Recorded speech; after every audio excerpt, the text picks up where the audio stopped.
Que a paz do Mestre Jesus esteja com todos nós. Vamos iniciar o nosso trabalho de hoje, silenciando nossos pensamentos, elevando a nossa mente a Deus, agradecendo por estarmos reunidos mais uma vez, pedindo luz, força e sabedoria para que possamos prosseguir pela vida de forma harmoniosa e tranquila, buscando reclamar menos e cooperar mais. Rogamos do Mestre Jesus o amparo para este trabalho, em nome dele a cobertura das instituições do mundo maior, atendendo às necessidades aqui existentes. Pedimos as vibrações de amor de Maria de Nazaré, a presença, a intuição e a orientação de nossos mentores e a cooperação dos amigos do mundo maior. E juntos, unidos pelo mesmo desejo que é o de aprender e servir, vamos vibrar de nossos corações o sentimento de amor, paz e fraternidade, através da prece que o Mestre Jesus nos ensinou. Pai nosso, que estais nos céus, santificado seja o vosso nome, venha a nós o vosso reino, seja feita a vossa vontade, assim na terra como nos céus. O pão nosso de cada dia nos dai hoje, perdoai as nossas ofensas, assim como nós perdoamos a quem nos tem ofendido, e não nos deixeis cair em tentações, mas livrai-nos do mal, que assim seja. Então, nosso tema de hoje é a apometria aplicada no tratamento da cultura do sofrimento. Quem quiser fazer parte das nossas listas, tem a lista BEAP aqui, que aí vocês recebem as mensagens, os questionamentos relacionados com o estudo da apometria ou das personalidades múltiplas. Os sites da Olus Editora, onde geralmente está a nossa programação de trabalho, os nossos livros e DVDs. Esses dois sites a gente não está podendo dar a devida atenção ainda, esse vai se dedicar a uma pesquisa mais aprofundada do psiquismo, e aqui um modelo de trabalho que nós estamos lançando, que é Oficinas da Alma, que é ensinar as pessoas a trabalharem, atender outras pessoas nas questões psíquicas, somente com duplas de trabalho. Ao invés de ter uma equipe para atender uma pessoa, uma dupla pode atender nos centros para o atendimento fraterno. Aqueles que desejarem fazer esse tipo de trabalho vão poder fazer. É o mesmo trabalho que no consultório nós chamamos de captação psíquica. Então pode ser realizado também para quem desejar nos atendimentos gratuitos. Evidentemente que dentro de um centro onde você vai ter uma fila enorme de candidatos a ser atendidos, você não vai poder dar o mesmo atendimento do consultório, onde você pode dedicar a hora, quantas horas o paciente quiser e puder pagar. Lá você vai dedicar talvez pela quantidade de pacientes, pelo menos 1 hora para cada um de atendimento personalizado, porque não tem outra maneira de fazer. Tem que ser personalizado. Mas as possibilidades, as vantagens em termos de orientação podem ser muito grandes. Os resultados são excelentes na captação. Que nós precisamos aprender uma coisa que é muito importante. Invariavelmente, as pessoas que pedem atendimento de apometria, elas trazem todo tipo de problemas. E os apômetras, a grande maioria, não tem muita ideia, não tem uma ideia de terapêutica. Então, o pessoal atende qualquer coisa sem verificar se o problema que a pessoa está trazendo tem a ver com as possibilidades de atendimento. Por exemplo, a pessoa traz um sintoma que pode ser muito semelhante a um sintoma de ordem espiritual ou mediúnica, relacionado com memórias de passado. Não vai adiantar nada trabalhar com apometria, com desdobramento, porque aquilo tem que ser trabalhado em terapia, tem que trabalhar com regressão de memória, a revisão das memórias. Pode atender quantas vezes quiser, não vai ter resultado nenhum. Porque o recurso a ser utilizado não é aquele. Então, memórias de passado se trabalha com TVP, com regressão. Se o problema for a autoobsessão, dissociação de consciência, onde a personalidade dissociada está agindo antagonicamente à proposta encarnada ou contra a própria configuração física ou o modelo de vida que a pessoa leva, então é muito semelhante a uma obsessão. Isto pode ser trabalhado com a apometria. É a chamada auto-obsessão, dissociação quase sempre consciente. A personalidade que está agindo contra você é um desdobramento do teu psiquismo, porém ela está consciente que você é parte dela e ela não gosta de você, ela não quer continuar presa a você.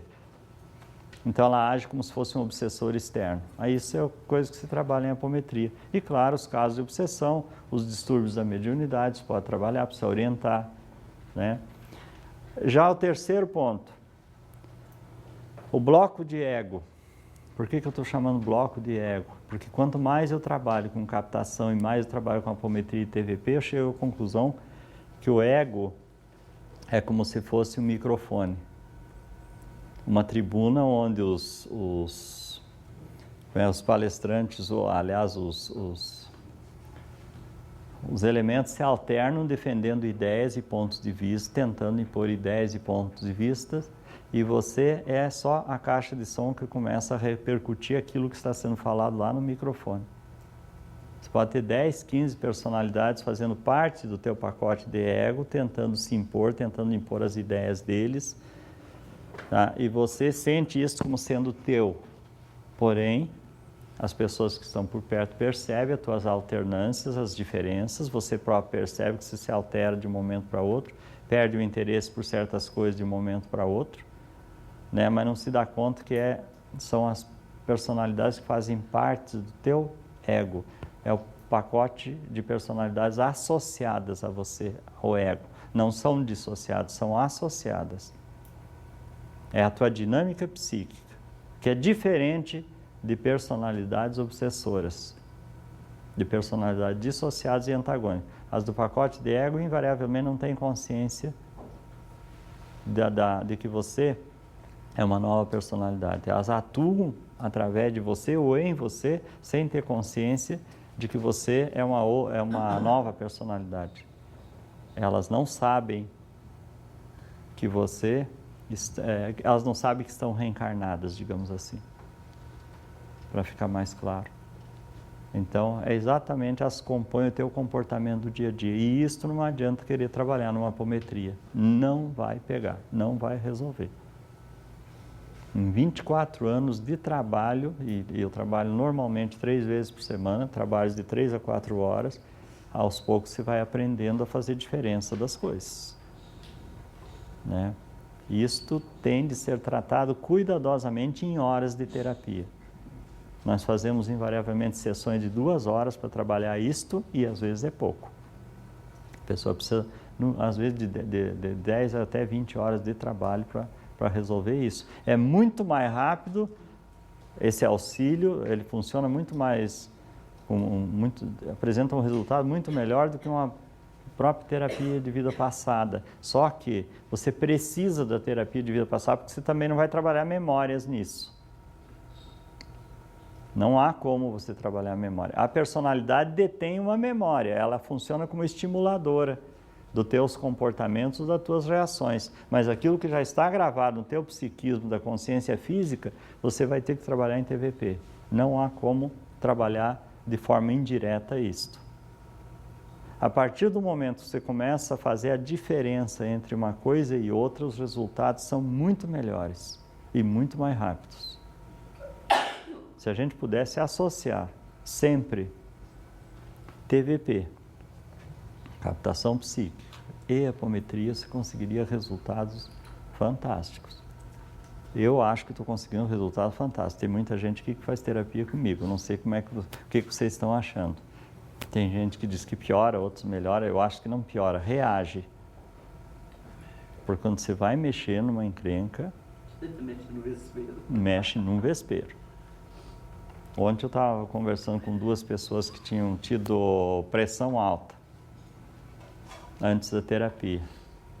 Lógico e claro que tem pressão alta, porque vai acordar uma memória do passado que é ameaçadora, né? Vai ter pressão alta.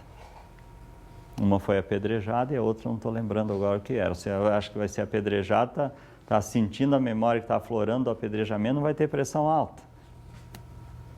Ah, tem sim. O nível de hormônio tem. Nossa Senhora, reage. Tem. Então, aí quando você acessa aquilo e trabalha, imediatamente você sente a diferença. Né?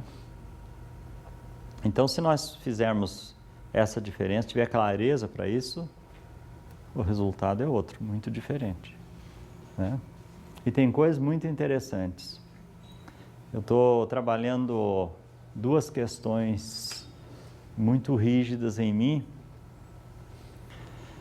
e eu já venho há longos anos fazendo tratamentos e não resolvia. E mesmo agora, em tratamento, 2 anos para cá, eu tenho feito tratamento mais intensivo, embora eu sou um pouco relapso nos meus tratamentos, né? E agora há pouco estava levando uma bronca aí da minha médica, homeopata. Então, porque eu não levo a coisa muito a sério, muita correria, eu acabo deixando para trás, às vezes, o cuidado com a saúde. É a questão de cálculos renais que eu faço quase desde criança, e uma sinusite. Os cálculos agora parece que está resolvendo a questão, mas em compensação, depois de tanto tratamento, de tanta procura, e eu acho que um tratamento depende muito de você acertar a pessoa que vai fazer o tratamento, acertar o terapeuta, o médico, depende muito disso, porque senão você não cede. Depois de anos, os cálculos renais começaram a ceder, mas eu descobri agora, neste ano passado e neste ano ainda, algumas personalidades extremamente rígidas, endurecidas, cristalizadas em comportamentos e conceitos, crenças. Aí faz cálculo renal, essa dureza. E medo inconsciente, elas tinham medo, além da dureza, o medo. Você não percebe isto, né? Então você percebe o efeito. E a questão da sinusite, que eu venho tratando também com homeopatia, não te falei que estou fazendo esse tratamento paralelo, né? E parece-me que acessei a causa, o tratamento e a intensa procura com captação psíquica, com apometria e com TVP, me levou a uma existência, acho que cerca de entre 100 e 200 anos atrás, onde eu era militar, comandava um batalhão, ou sei lá, um exército, extremamente orgulhoso, porque eu sempre conseguia vitórias, e uma parte do meu grupo, do comando do meu grupo, os colegas me fizeram uma armadilha, me mandaram para uma missão impossível. Né? E era uma pessoa muito invejosa, essa pessoa trabalha comigo hoje num dos grupos de trabalho lá no Sul, e ele é completamente contrário ao meu modelo de trabalho, mas nunca sai de perto. Foi um dos companheiros da pesquisa inicial, vive contrariando, mas não sai de perto, né? E agora descobrimos que ele foi o comandante dessa armadilha, e eu fui nessa missão impossível, claro, fui derrotado, né? Não admiti a derrota e dei um tiro no ouvido. E o tiro teria entrado no ouvido direito e saiu na testa. E as dores de cabeça que eu sempre tive, que eu continuo tendo, né? E agora tem sido um tanto permanente, embora vai diminuindo cada dia, né? Então, e os trabalhos que têm sido feitos, porque agora surgiu a personalidade dissociada, que tem sido trabalhado na captação psíquica, e a memória que estou trabalhando. Então, começou a resolver o problema da sinusite. Então, são coisas, às vezes tem causas que são extremamente difíceis de serem acessadas. E se são difíceis de acessar, como é que você vai tratar? E não adianta tratar na chutometria, você tem que tratar sabendo o que você está tratando, porque esse é o problema. Por que não dá o resultado antes? Esse povo que fica chupando o nariz assim, rinite. Essa é uma gravação mais fácil de trabalhar, se isso não for sinusite, né? Mas sinusite me provocar a tosse. Então, gente, nós temos nas mãos um recurso extraordinário para resolver as nossas questões. Mas só isso é o suficiente? Lógico que não. Nós precisamos mudar atitudes e crenças. Por isso nós vamos trabalhar com tentar tratar a cultura do sofrimento, que é milenar. Para ver Deus você precisa sofrer. E ela é intensamente estimulada dentro da doutrina espírita, dentro do movimento espírita, não da doutrina. Nós temos que separar a doutrina do movimento. A cultura do sofrimento é extremamente estimulada dentro do movimento espírita. Essa cultura da resignação. Você tem que aceitar, né? Isso é provação. É bom que você sofra agora para não voltar na próxima, né? Você aguenta essa situação aí, porque senão na próxima você vai estar junto de novo com a situação, né? E por aí vai.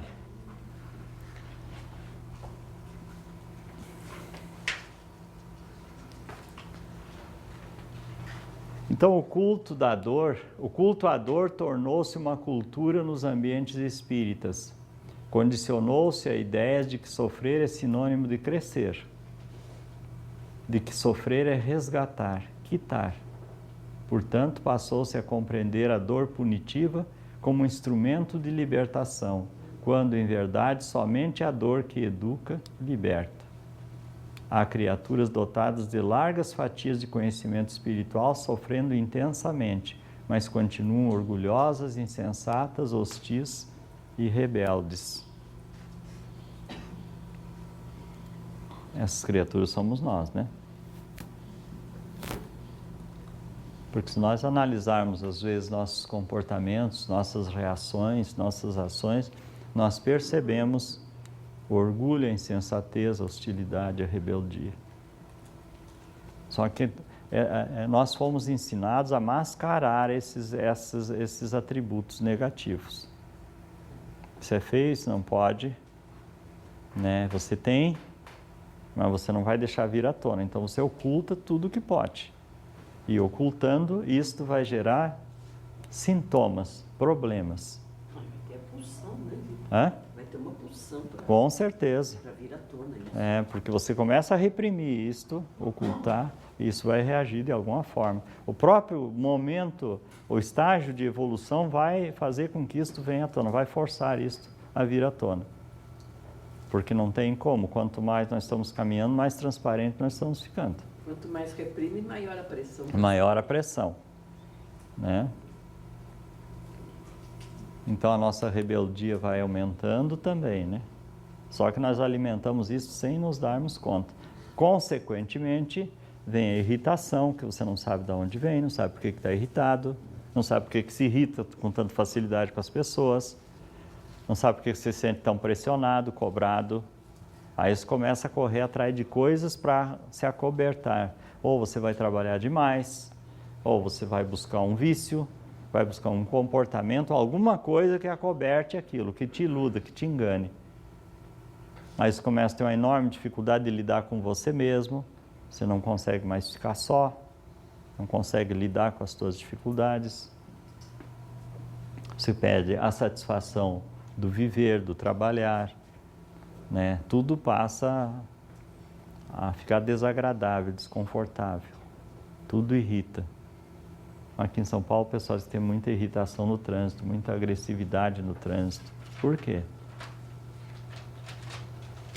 É lógico que quem quer morar aqui tem que saber que esse trânsito é desse jeito.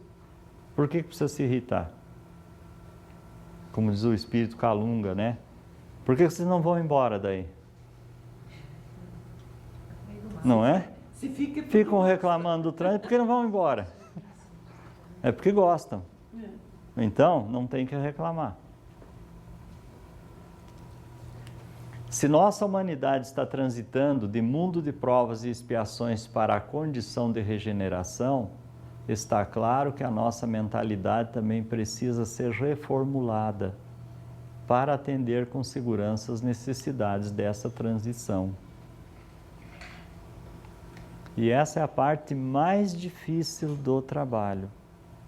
Tratar um sintoma, por mais difícil que seja, ainda é fácil. Mas mudar atitudes e comportamentos é extremamente difícil. Porque é um automatismo. Quem já passou pelo Seiichi no Ie? O que eles mandam fazer lá para mudar alguma coisa? Atitude mental. Atitude mental. Repita quantas vezes por dia a mesma frase? 5.000? 10.000? Porque se você repetir 5.000 vezes por dia uma coisa, não vai ter tempo para pensar em outra coisa. E aí você acaba automatizando. O pessoal mas para psicólogos, né, que recomendo você trabalhar com o subconsciente, que o subconsciente é automático, né? Imprima alguma coisa lá, ele passa a agir por automatismo, a te direcionar. Eles têm que retirar as gravações, os automáticos, que são lá os condicionamentos. Então são só maneiras diferentes de se trabalhar as mesmas coisas. Tudo aquilo que estiver condicionado, você passa a não perceber mais. E aí você age e você cria problemas sérios para você mesmo sem se dar conta. Se continuarmos engessados no pensamento antigo, calcado na temática do sofrimento como necessidade expiatória, como poderemos trabalhar pelo novo modelo?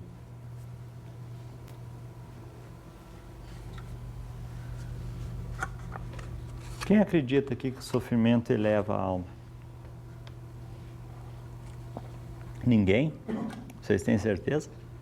Coutinho, eu não acho que sofrimento eleva a alma, mas a gente verifica que na fase de sofrimento, não sei se porque obriga a ter novas atitudes, realmente existe o crescimento. Quando você aproveita o crescimento, ou o sofrimento, você procura entender o porquê você cresce. Mas 90% das pessoas que sofrem se revoltam.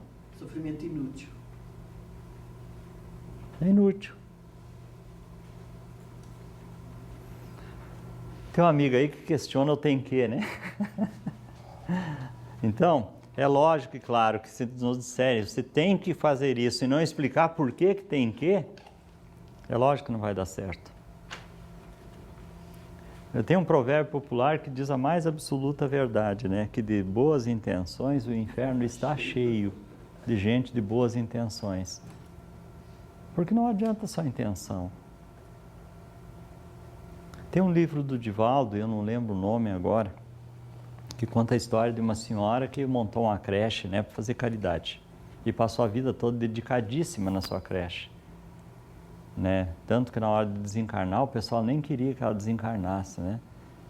Porque gente é assim, né? O outro tá morrendo, tá caindo os pedaços. Não, mas não desencarna, não pode. Tem que viver, tem que continuar vivendo, não pode desencarnar. Quando desencarnar, é uma libertação, né? E chegando no mundo espiritual, o porteiro lá olhou no relógio e disse: você só tem 14 dias para ficar aqui, tá? Já marcou lá no cronômetro dele, 14 dias. Sim, mas preciso descansar, eu fiz um longo trabalho de caridade, aquela coisa. Você atendeu o egoísmo, não fez caridade nenhuma. Além do mais, você tirou gente que devia ficar sofrendo de lá e você não. Você foi lá e tirou ele do sofrimento. Vê se você conseguiu mudar alguma coisa nele. Não mudou nada. Volta e recomeça tudo novamente. Então, o que é caridade de verdade?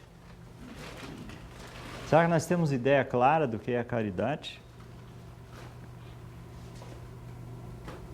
É doar coisa, é ser bonzinho, é ser conivente com as pessoas. Ah, mas é familiar, é filho, eu tenho que ficar ajudando, você vê, senão ele vai se comprometer, vai para o cartório, vai não sei para onde, e você nunca educa a criatura, não deixa ele arcar com as consequências do que ele faz.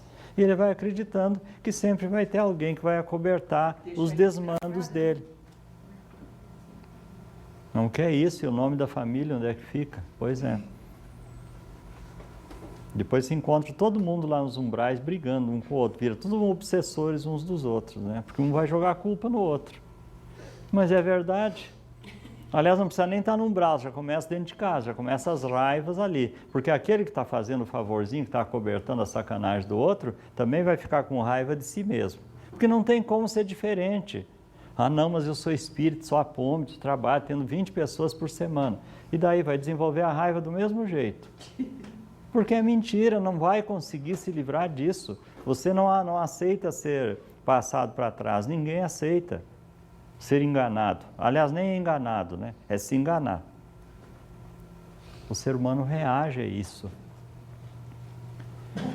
Então nós temos que sair do pensamento antigo, do modelo antigo, calcado na temática do sofrimento como necessidade expiatória, para podermos trabalhar pelo novo modelo. E o novo modelo é um modelo otimista. Se vocês puderem adquirir esse livro, vale a pena. Qual? Reforma Íntima, Sem Martírio. E tem um outro livro que se chama Os Prazeres da Alma e as Dores da Alma, que são muito bons e trabalham muito esses detalhes, porque está havendo um movimento dos espíritos agora, com uma série de livros completamente saindo dos doutrinários, aquele que fica tentando impor uma coisa na sua cabeça, para a conscientização. O próprio Dr. Bezerra de Menezes tem mandado uma série de mensagens de conscientização. Esse é o caminho. Né? Porque, segundo ele, o Espiritismo teve 70 anos de divulgação, 70 de implantação, de consolidação, e agora vem 70 de prática, para pôr na prática. E, segundo ele, os mestres estão sendo retirados do planeta, não precisa de mestre agora. Então, para nós sair da ideia da religião, para ir para a religião dos espíritos, que se chama fraternidade. A fraternidade legítima. Essa é a religião dos espíritos. Né? Infelizmente, a doutrina espírita foi transformada numa religião. Quando o Kardec disse que não era uma religião, era uma ciência e uma filosofia de consequências morais, não tinha nada a ver com religião. E o pessoal fez uma religião. E os centros espíritas se tornaram igrejas. E se tornam se você deixar. Eu vejo no centro que eu comando lá em Lages, frequentemente chega um pregador lá e quer impor ideias religiosas. Tem que trabalhar o evangelho, mas não como ideia religiosa, e sim como consciência de evolução. O evangelho é um roteiro de evolução, um roteiro de bem viver. O evangelho não fala de religião. E não vamos confundir religião com prece, que são coisas diferentes. Só a prece também não resolve. A prece eleva a alma e te coloca num estado de percepção maior, num estado de bem-estar. Mas se você não tiver uma prática, não tiver uma proposta, um exercício de mudança, um movimento de mudança, não vai resolver o problema. Então, nós estamos iniciando os 70 anos de prática, de exercício. O que eu posso fazer por mim e por você? Essa é a aplicação. Por favor, os prazeres da alma e as dores da alma.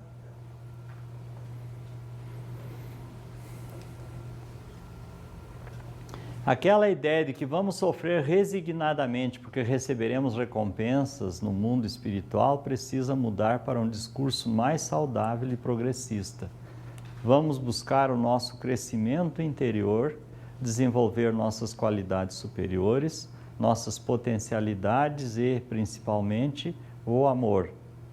Ajudar a comunidade, procurando levar-lhes as verdades espirituais, além de trabalhar visando conscientizá-la quanto à importância de sua participação na transformação do mundo. Auxiliar o ser humano a comandar seus estados de espírito, a erguer-se e caminhar com os próprios pés. Não deixe seu nome aqui que os espíritos vão lhe ajudar. Tá certo isso? Claro que não. Desde que nós vamos fazer irradiação. Nos centros onde eu trabalhei, eu nunca vi ninguém fazendo irradiação. É só para despachar a pessoa, né? Deixa o nome no livro que a gente irradia. Irradia o quê? Então, nós temos que fazer isso na prática. Até quando nós vamos continuar entregando tudo na mão de Deus e na mão dos espíritos? Eles resolvem. Ninguém quer responsabilidade. A filosofia de, isso são meus obsessores. São os obsessores. Deve ser obsessão. Ninguém para pensar se é auto-obsessão, se é atitude negativa, se é comportamento negativo. É sempre um obsessor, né, ou os obsessores.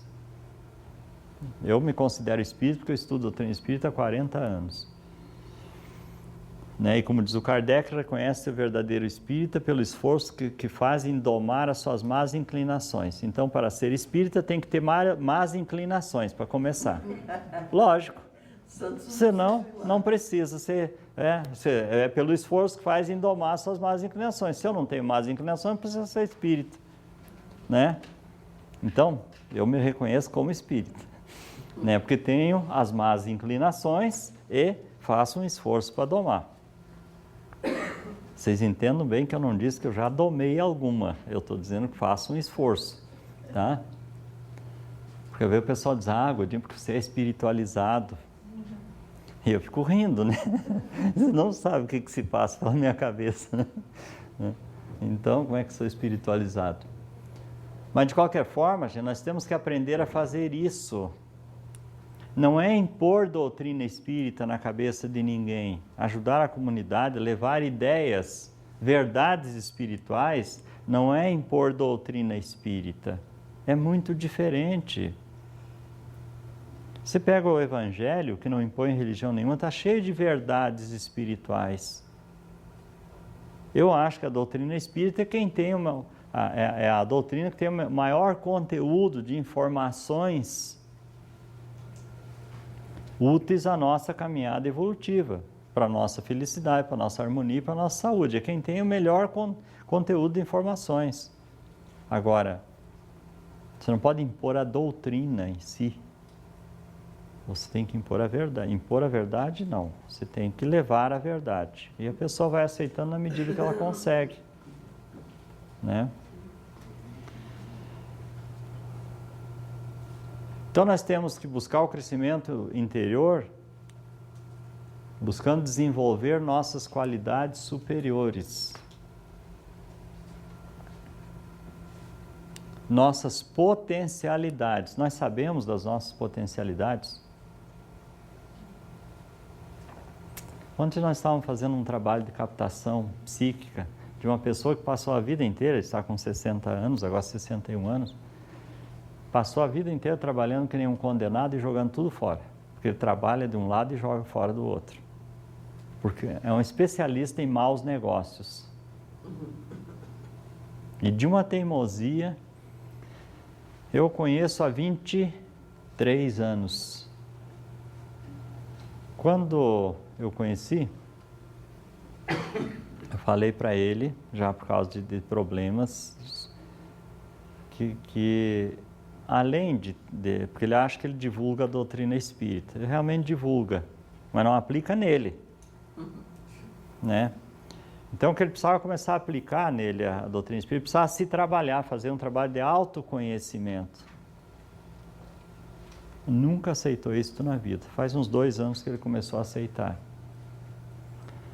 Mas primeiro teve que se afundar bem, ficar bem comprometido financeiramente, para aí começar a aceitar. Aí ficar doente, porque ele quase se infartou há 2 anos atrás também, né? Aí teve umas crises de desespero, né? Queria se jogar de cima de uma ponte na cidade dele, aí veio para o tratamento, começou. Mas ele faz muito lentamente. Ontem ele veio para 4 horas de captação psíquica. Agora ele está levando a sério, está querendo se resolver. E eu acho que deve ter vindo pelo menos umas 15 personalidades dele com comportamentos e atitudes completamente diferentes.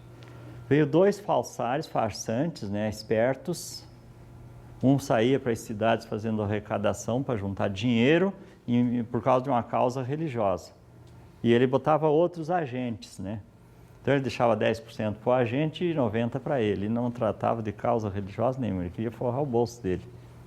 E ele passou a vida até que acabou tendo problemas por causa daquilo. Numa outra, ele era outro tipo de esperto, também passando as pessoas para trás. No outro, ele é o poderoso, autoritário, várias de autoritário, de dono da verdade. Várias personalidades doentias, tinha 2 de retardado, algumas encarnações na polaridade feminina, em condições muito ruins. Então, como que ele conduz a vida dele? Baseada nessa verdade que ele sente, que brota dele. Só que a verdade dele é imposta por essas personalidades que eu falei no início, desse bloco de ego que comanda a tua vida. Então, todas as verdades dele, todas as certezas dele não são dele, são dessas personalidades. E aí uma personalidade muda de um momento para outro a questão.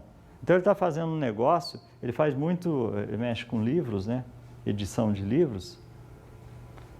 Ele está fazendo um livro, cuidando da revisão de um livro, da montagem do livro, e ele alterna a personalidade no meio do serviço. E aí, depois que o livro está impresso, ele vê que faltou 2, 3 páginas, o livro saiu errado o negócio, ele não fez a revisão, e leva prejuízos enormes só nesse aspecto. Aí aparece um livro de má qualidade, de péssima qualidade, ele faz o livro e banca o livro e já faz logo 10 mil livros. Aquilo, lógico que coisa de má qualidade não vende, né? Então ele vai levando um prejuízo atrás do outro, porque ele não presta atenção no que está fazendo, porque ele fica alternando personalidade, só que ele não se dá conta. E quem esteve por perto dele, está por perto dele, sempre chamou a atenção dele, mas ele não ouve, porque ele é o dono da verdade. Só que chega um momento que a pessoa cansa, mas cansa depois de prejuízos enormes, depois que a vida já passou, aí ele começa a perceber. Isso mostra cada vez mais o quanto que nós demoramos para verificar nossas qualidades, fazer o nosso desenvolvimento interior, buscar o nosso desenvolvimento. Porque não é uma coisa simples e fácil de trabalhar. Porque nós achamos sempre que estamos ótimos, né? Nós somos ótimos assim. Por que eu vou buscar? O pessoal reclama de mim, mas reclama porque gosta de reclamar. Nós estamos sempre certos, somos bons, né? Corretos, né? Quase perfeitos. Só não somos perfeitos porque a perfeição está muito lá embaixo, é difícil de se alcançar, né? Então, e por aí nós vamos caminhando pela vida, construindo doenças, dores e sofrimentos e decepções. Então vamos procurar olhar o que nós temos dentro, o que tem dentro do nosso campo psíquico ou campo mental. E nós precisamos definir isso, o que é essa área onde atuam essas personalidades, é um campo?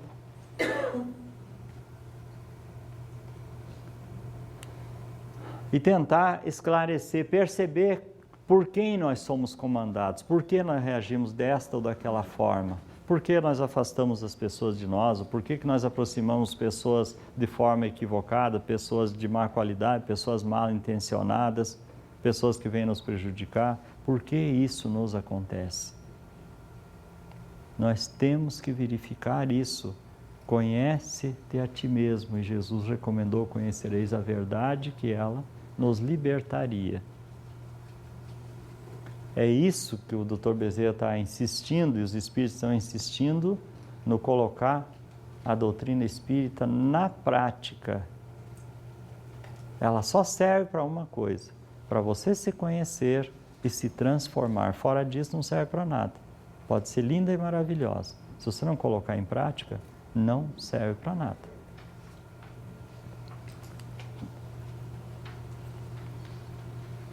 Então os espíritos insistem que se nós temos uma pequena luz, já podemos iluminar o nosso caminho, evitando os despenhadeiros e também auxiliar os outros.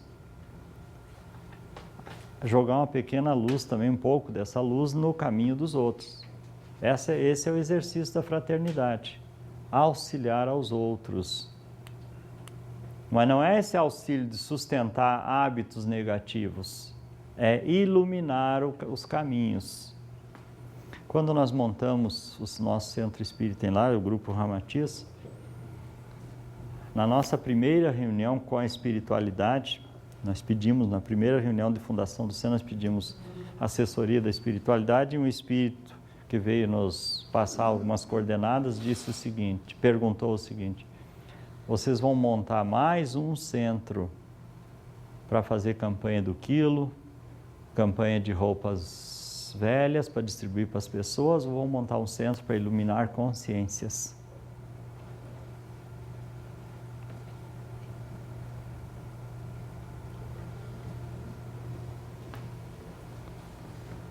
E nós entendemos o recado dele.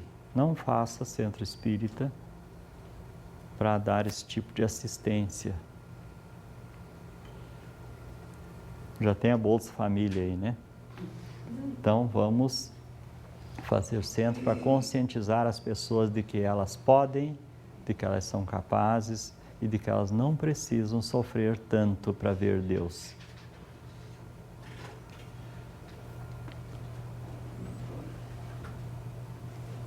Godinho, há relato de como que isso foi introjetado nas pessoas? É histórico disso? Isso vem é muita cultura, eu acho, da cultura cristã, né? Porque isso aí foi problema de domínio, não foi? É domínio, sem dúvida nenhuma. Mas isso nós vemos ainda hoje, né? Eu acho que até tem um trechinho que vai falar alguma coisa sobre o assunto aqui. Isso é a mesma coisa que a politicagem faz com que as pessoas permaneçam ignorantes para poderem ser administradas, dominadas. E as religiões fundamentalistas se apossam da alma das pessoas pelo temor, pelo medo, né? Por uma informação espiritual distorcida. Então se aposta da alma para manter o controle da pessoa. Um se aposta da vida da pessoa e outro se aposta da alma da pessoa. Então vem de muito longe. Nós temos uma enorme tendência ao comodismo. Eu não sei quantos de vocês trabalham em centros espíritas, mas o que mais nós recebemos no centro espírita? Os mais variados pedidos de ajuda para resolver os mais variados problemas. Problemas que não são da nossa alçada de socorristas espirituais. Não deveria nem interferir, né? Mas por que as pessoas nos pedem? Em primeiro lugar, pela ignorância, e segundo, pelo comodismo. Quantas vezes chega a pessoa e diz: eu queria que você tirasse a minha mediunidade? Eu não quero isso. Pelo amor de Deus, você assinou um contrato no mundo espiritual antes de reencarnar, aceitando aquilo, é um compromisso extremamente severo, com consequências dolorosas, e você vem pedir para tirar. Então, você desconhece o contrato que assinou. Segundo lugar, mesmo conscientizado, tem pessoas que continuam negando, e aí não sabe por que a vida vira um inferno. Porque é um compromisso muito severo que beneficia a pessoa, não vai beneficiar os outros. Quando você atende o outro, o que você faz ao outro, você está fazendo para você. Não há um atendimento que você faça, seja atendimento presencial ou à distância, seja o atendimento da pessoa que mora aqui ou mora na Austrália, você está atendendo você, porque você vai descobrir que aquela pessoa tem uma ligação com você. Você a influenciou em algum momento da tua caminhada evolutiva, você muitas vezes contribuiu com o desvio do caminho dela. Nós estávamos trabalhando no último coletivo em Lages, agora no sábado passado, e nós trabalhamos primeiro auxiliando um desencarne, que foi muito interessante, né? E segundo, espíritos ligados à magia em outros tempos, sob nossa responsabilidade. Pessoas que nós influenciamos. E aquelas pessoas que se submeteram aos gurus, aos líderes, né, os gurus. Então são pessoas que não pensam, estão sempre esperando que alguém solucione o seu problema e que ficam naquela expectativa do toque da trombeta para acordarem, né? Porque a trombeta não tocou, então Eles estão esperando, não fazem nada por si mesmas. E quando você fala que elas precisam se movimentar, sair dali, não aceitam. Elas estão esperando que Deus venha tirar daquela situação, que Jesus venha salvar. Ou que o líder deles venha salvar. Então, é um comodismo tenebroso, que leva as pessoas a um estado de imobilidade. Só que foi mostrado pela espiritualidade como é que nós estamos ligados a esses milhões de pessoas. Parece uma rede, um tecido, milhões de fios que se ligam a você. São as pessoas que vocês estão ligados. Está ligado com um, que está ligado com o outro, e vão formando uma rede de fiozinhos. Você vê fios desde os mais ou menos claro até o mais escuro. E você troca energia com essa gente toda. Então, quando você pensa um negócio negativo aqui, imediatamente você entra em ressonância com todos os que estão pensando negativamente. Assim como quando você pensa uma coisa positiva, você entra em ressonância com quem pensa positivo, né? A lei é uma só para os dois focos de pensamento. Então, o que nós precisamos fazer? Precisamos nos desvencilhar disso, ou então nos focar no positivo e tentar socorrer essas pessoas, esses espíritos que estão ligados a nós por esses aspectos negativos. Porque nós trocamos energia com as pessoas o tempo todo sem saber disso. Lógico e claro que você está pensando negativo, você vai estar trocando energia negativa, vai se intoxicando com aquela energia, e o órgão que representar o ponto fraco do seu corpo é o primeiro que vai sofrer as consequências. Por isso, cada pessoa tem a doença numa área do corpo. A causa é a mesma, o ponto fraco é diferente. Ângela? Quando você está distraído, fazendo alguma atividade de lazer, assim, no teu dia a dia, e você começa a sentir é como se tivesse uma conexão, um mal-estar, que você não sabe de onde vem. Isso acontece com frequência comigo. Isso pode ser que você está captando essa onda, que você está distraído? Eu não sei se consigo explicar isso. Quando nós estamos com a mente mais em paz, nós percebemos mais as coisas. Então, normalmente, você já está recebendo aquela frequência, aquela vibração, ela não mudou. O que mudou foi o teu estado de espírito, você está mais perceptivo. Então, aí é hora de trabalhar, você já percebeu. É hora de trabalho. Eu sempre faço uma prece, mas assim, isso é contínuo. Pois é. Eu sinto essa influência como se eu estivesse captando alguma coisa. Você diz que é contínuo, né? Mexa-se. Mexa-se, que você tem encrenca de sobra. A gente tá? Tá trabalhando, É, mas é que é contínuo. forte, Então é porque você tem bastante serviço. Pode ter certeza. Por que você pegaria continuamente? A não ser que é a mesma frequência que não foi trabalhada devidamente. A gente já está fazendo as coisas tudo, né? E assim, é justamente em alguns momentos começa a dar aquele desconforto, eu faço minhas preces, eu procuro mentalizar, eu sempre... É que quase sempre nós fazemos a prece buscando o nosso benefício e não o benefício daquele que está pedindo socorro. Então, eu estou conseguindo fazer isso, mas ainda não está sendo suficiente. Você falou.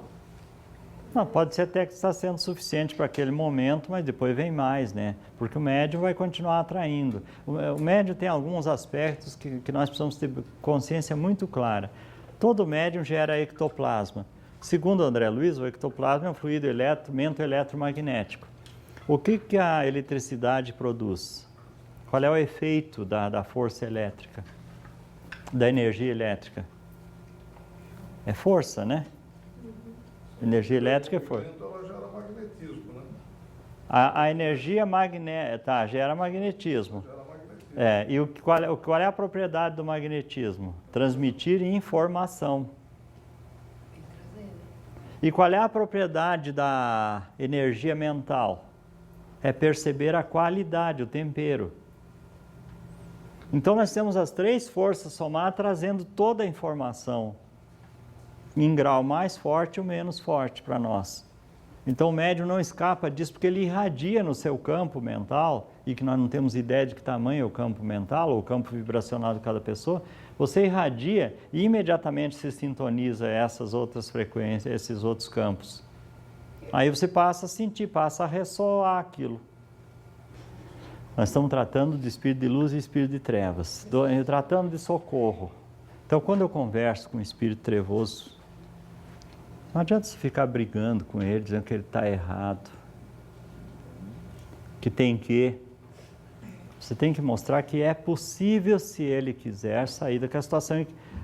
Uma coisa que você tem que dizer é que existem melhores condições de vida, que ele pode viver melhor, que ainda tem alguém que o ama. E certamente que ele ama alguém, porque eles negam isto, né? Foi trabalhado para que ele esquecesse de todos os seus amores, seus laços de afeto. E você precisa mostrar que existem ainda pessoas esperando por ele. Tem que mostrar, abrir um caminho de esperança para ele.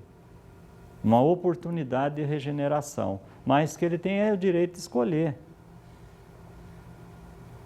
Ah, mas eu errei demais, me afundei demais. E daí? Todo mundo se afundou demais? Então vamos trabalhar na nossa regeneração, mas trabalhar isso com amor, sem condenações. O que adianta o sujeito errou, se só condenar? Está aí os presídios que não consertam ninguém. Não deveriam ser centros de regeneração dos seres humanos? Regeneram alguém? Não, claro que não.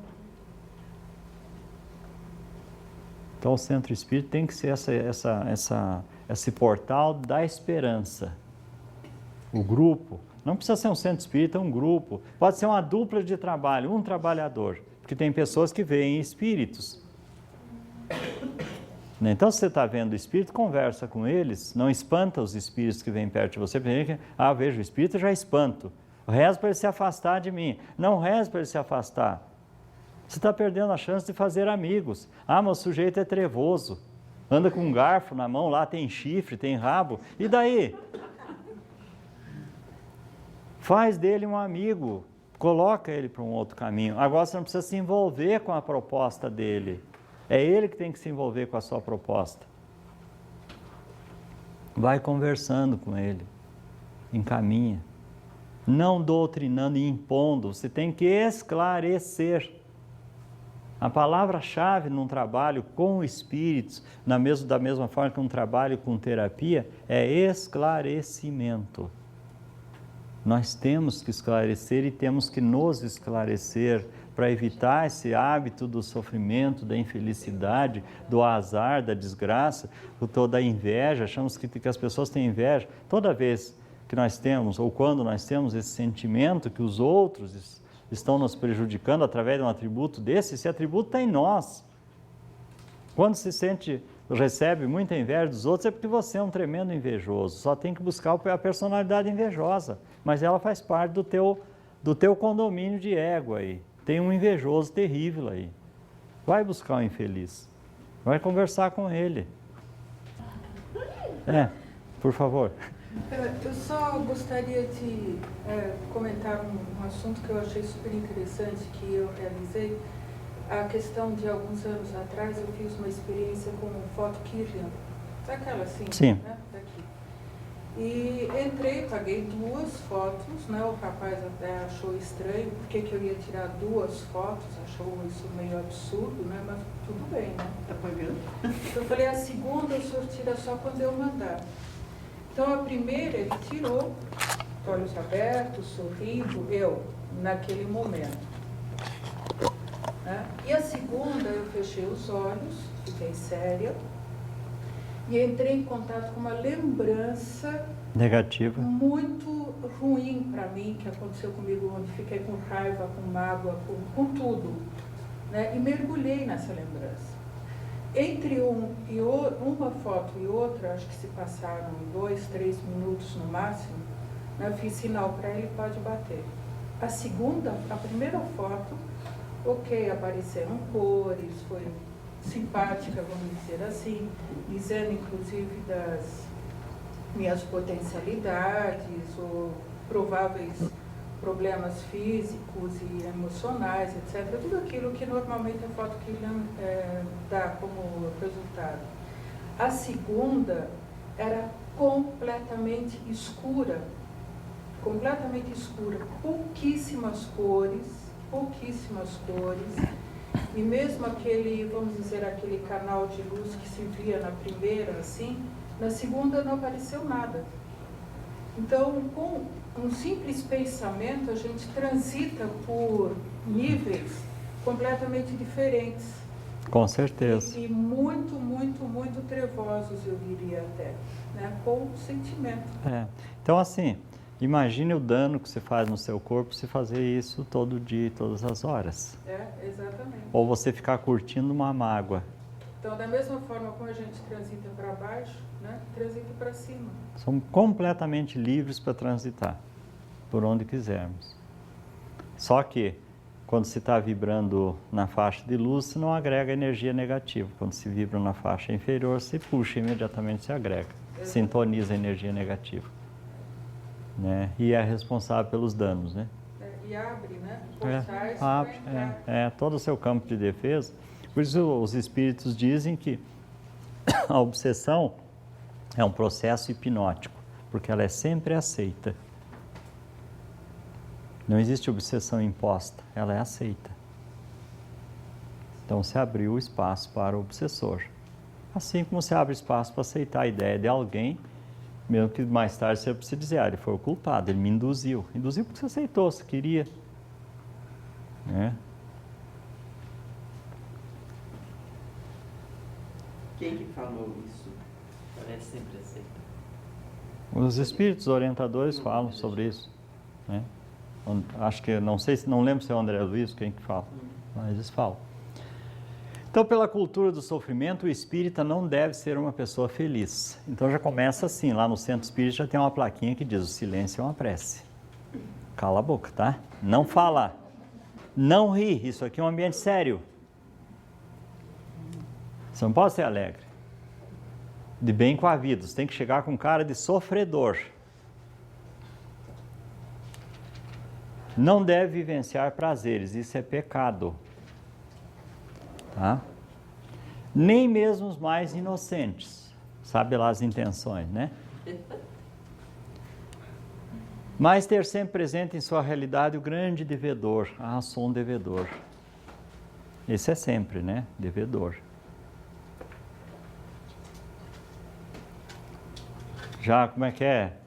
Como é que você vai? Melhor que eu mereço. Isso é coisa de espírita. Eu não estou falando da doutrina espírita, eu estou falando da cultura espírita. Que por misericórdia divina está tendo a oportunidade de carregar o seu pesado karma, arrastando vida afora, com as lágrimas escorrendo pelo rosto ou sufocados em angústias interiores.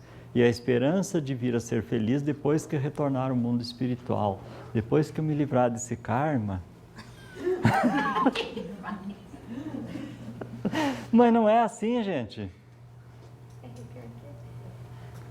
É exatamente isso que nós temos que mudar isso aqui nas nossas cabeças e mudar nas cabeças das pessoas que nós convivemos. No livro lá, Os Prazeres da Alma, eu estava observando, eu tentando fazer uma definição de amor, o que é amor. Diz tudo o que nós fazemos, mas não fala do que é amor. Porque tudo que nós fazemos, a maneira que nós agimos, não tem nada a ver com amor. Nós achamos que é amor. Amor à primeira vista. Isso não existe, é simpatia ou antipatia. Você pode dizer ódio à primeira vista também, antipatia à primeira vista.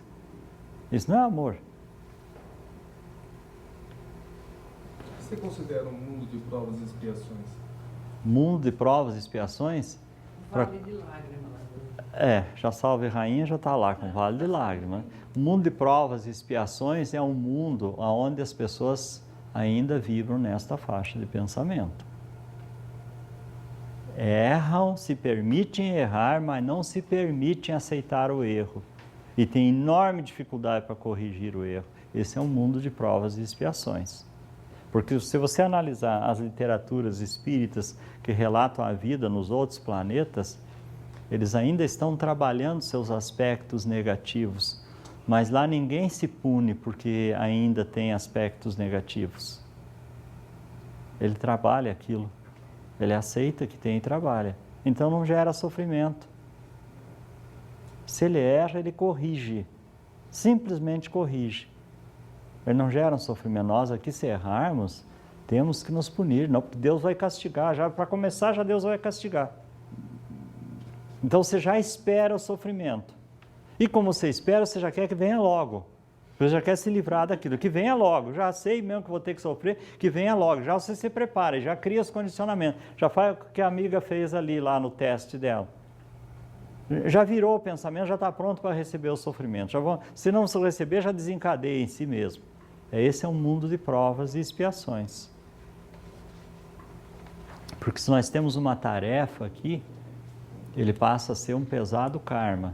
Eu estava trabalhando essa semana com uma mãe que tem um filhotinho que tem uma distrofia muscular, né? Então é uma situação horrível, porque o crescimento vai piorando a situação, né? A inteligência privilegiadíssima do menino, mas o corpo numa condição penosa. E aí você começa a analisar esses aspectos todos e vê o seguinte: este menino não está em expiação, ele está em tratamento. Ele errou demais no passado e está querendo acertar agora. Ele tem uma inteligência privilegiada e agora ele está tentando acertar. Você conversa com ele nas várias personalidades que vêm para o desdobramento e as personalidades têm enorme dificuldade, alguns, para aceitar o sofrimento, para se submeter ao sofrimento, porque é muito doloroso se submeter ao sofrimento. Mas você percebe o grau de consciência. Eu sei que é bom para mim, mas é duro, é difícil, eu me revolto. Tem hora que eu me revolto, ele diz. Eu não consigo aceitar. Olha o corpo que eu tenho. Que idade tem? Ele tem 8 anos. Mas dos 6, já conversava como adulto aos 6, né? 5, 6 anos, 4 anos, ele conversava como adulto. Ele é um adulto, né? Num corpo infantil.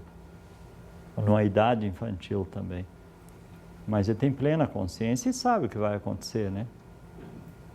E ele não consegue admitir que ele foi aquela criatura com aquela aparência fantástica, privilegiado, aplaudido, né? É importante e agora está nessa condição.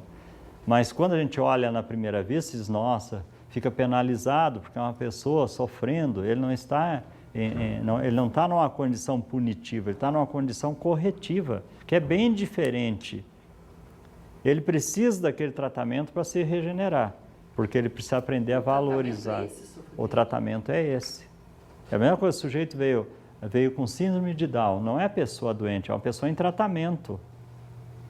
Doente ele estava antes, quando estava fazendo os desmandos, agora já está em tratamento, já está em fase de recuperação. Nós temos essa visão. Mas e se a pessoa se conscientizou de todos os problemas, das falhas, ela tem que continuar? Tem alguns problemas, por isso que essas pessoas que vêm com um retardo grave e irrecuperável, às vezes vivem muito menos tempo do que os outros considerados normais. Os períodos de vida deles são de 14 alguns vão até 50, 60 anos, mas a maioria desencarna muito antes disso, sempre porque é muito penoso esse tipo de tratamento. Isso é a mesma coisa, você está acostumado à tua liberdade, de repente você tem que ficar engessado 6 meses. Eu não sei se alguém de vocês já ficou engessado 1 mês, paralisado 1 mês. Vera, ficou? Já? Não? Não. Mas eu sei, uma vez que eu meti uma gilete aqui no dedo, cortou o tendão, eu fiquei 3 meses engessado, com a mão engessada sem poder mover, mas a falta terrível que fazia essa mão. Agora imagina o sujeito estar num corpo que não responde às expectativas dele. Ontem nós estávamos vendo ainda numa captação a personalidade, aliás, numa regressão, a pessoa verificando uma situação em que ela foi retardada e ela sentia tudo, ela não conseguia era expressar, mas sentia toda a movimentação ao redor, o menosprezo das pessoas, o desprezo, pessoas que riam dela, que ridicularizavam, eles sentindo tudo aquilo, não pode fazer nada, o corpo não responde Faltam as conexões. Faltam as conexões, mas o espírito está lúcido ali dentro, encerrado dentro daquela caixa de carne, né? Então é um sofrimento muito grande, mas isto não é uma punição, né? Quando a lei divina encerra uma pessoa muito rebelde num corpo completamente paralisado, deformado, a lei não está punindo. Esse entendimento equivocado do sofrimento é que nos leva à ideia da punição. A lei está corrigindo, tentando reabilitar aquela criatura, tentando despertá-la para a compreensão maior da vida. Então, o nosso planeta precisava passar por isso? É a mesma coisa, tá? Eu não sei quem está acompanhando na televisão o equipamentozinho que soltaram no rio ali. E você vê as áreas de poluição. Mas nós precisávamos jogar tanto lixo no chão, por aí? Esse dia eu vi a colega de trabalho indignada com os copinhos que nós jogamos depois de usado aqui, joga fora. E é verdade. O que nós estamos contribuindo? Criou-se um hábito do jogar coisas fora. Ora, quem fabrica esse material deveria já ter descoberto uma maneira de fazer um material degradável, biodegradável, né? Que dentro de um tempo curto ele se degradasse, se dissolvesse, para não criar entulhos que persistem por anos, até quase um século. O plástico pode perdurar por séculos. Então, nós não contribuímos com o planeta e o planeta se tornam planetas de expiação ou de provas muito duras em virtude do nosso comportamento. Então, o tipo de humanidade que está aqui é que causa os problemas. O nosso tratamento que nós damos uns aos outros, bom, se nós damos um péssimo tratamento a nós mesmos, vamos tratar bem os outros? Damos um péssimo tratamento de alimentação, de comportamento, de trabalho, de pensamento, de sentimento e de emoção, como é que nós vamos lidar com os outros? Então, por isso eles estão insistindo na mudança de atitudes. Nós precisamos mudar atitudes. Tomar consciência de como nós devemos agir, devemos ser. Então nós só achamos que estamos aqui só por misericórdia divina, tendo oportunidade de carregar o nosso pesado fardo, quando nós poderíamos estar usufruindo das benesses divinas, não da misericórdia. Então usufruindo as belezas do planeta, numa condição muito mais saudável. Mas nós não tratamos disso. Então, será que Deus criou os seres para sofrer? Claro que não, né?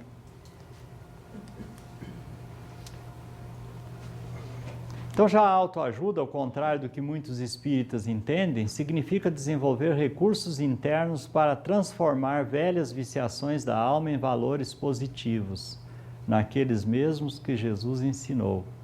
Buscar meios para construir em si mesmo a paz. Olha aqui, buscar meios para construir em si mesmo a paz, a harmonia e o equilíbrio. Cuidar melhor do interior para que o corpo responda com saúde e bem-estar. O que se criou na igreja? Quando o corpo está saudável, aí aparecem os desejos, então vamos usar o chicote. Vamos ficar ajoelhado em cima de grão de milho, vamos fazer não sei o quê, tem que sofrer.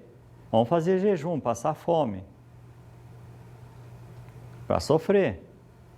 É uma forma de reprimir aquilo, não é educado, é reprimido, né?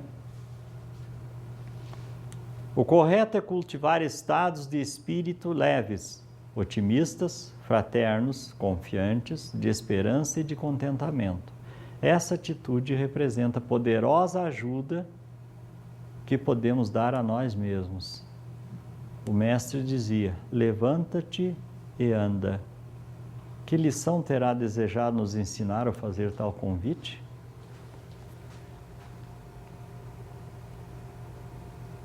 Esse era o doente, né, que chegava, estava lá na beira da piscina da água milagrosa, né? E quando ele chegava, sempre capengando, os outros já tinham entrado na piscina e não tinha lugar para ele. Ele não tinha quem empurrasse ele, porque queria ser empurrado para dentro da piscina, né? Que a regra lá tem que ser empurrado para produzir resultado. E ele foi se queixar para Jesus, né? Como é que eu vou me curar, porque não tem ninguém que me empurre aí para dentro da piscina? Foi para ele que o mestre disse: levanta-te e anda. Pula você lá dentro da piscina. É a atitude de não transferir aos outros a responsabilidade pela condução da nossa vida. Toma conta da sua vida, para de dizer que os outros são o culpado. Seja um espírito, seja lá quem for, porque nós culpamos muito a Deus. Ah, Deus quis assim, né? A gente tem que aceitar. É a vontade de Deus? É a vontade de Deus?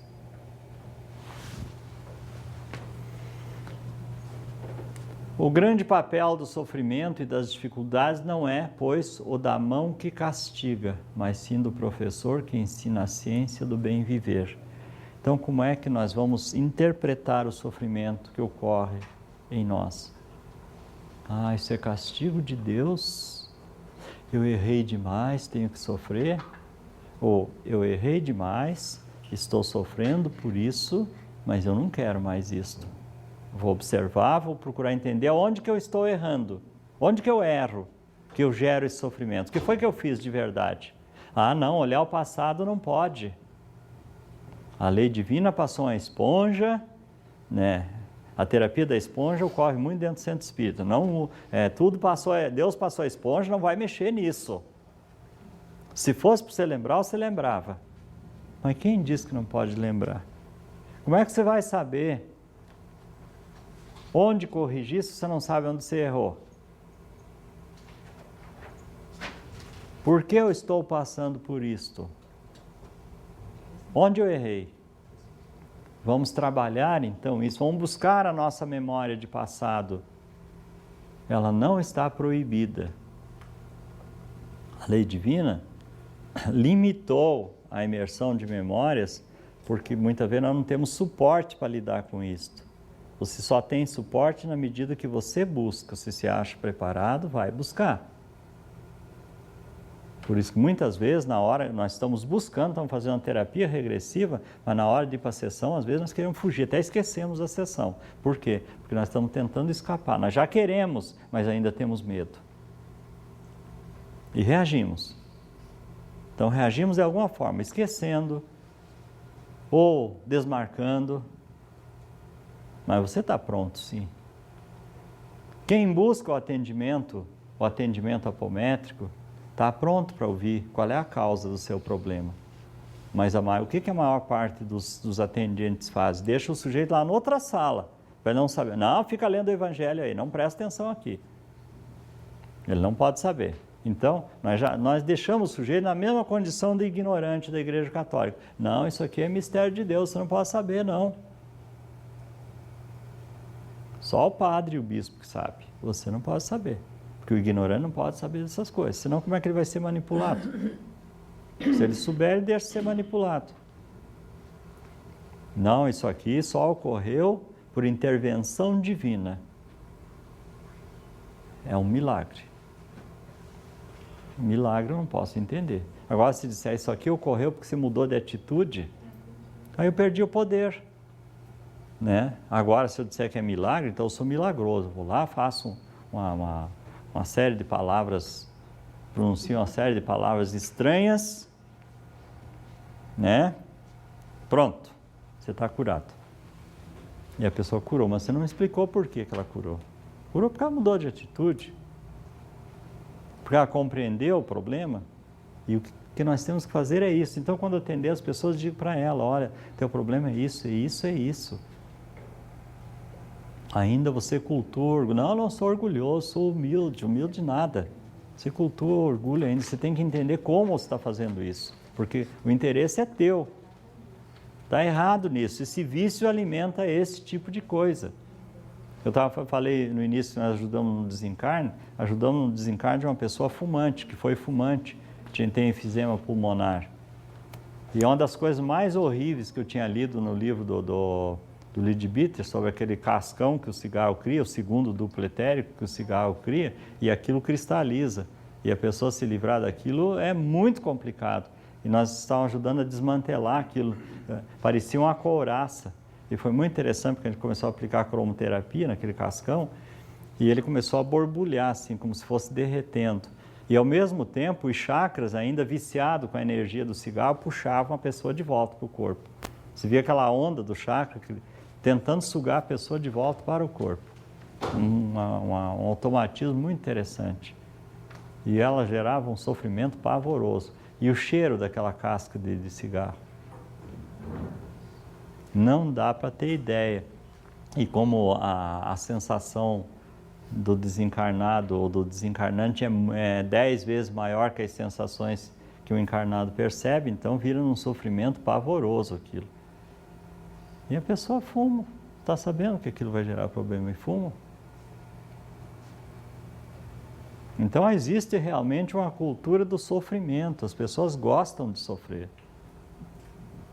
Por quê? Nada melhor do que ter um sofrimento para ter uma boa desculpa, né? Eu não posso fazer esse esforço porque eu tenho problema de coluna.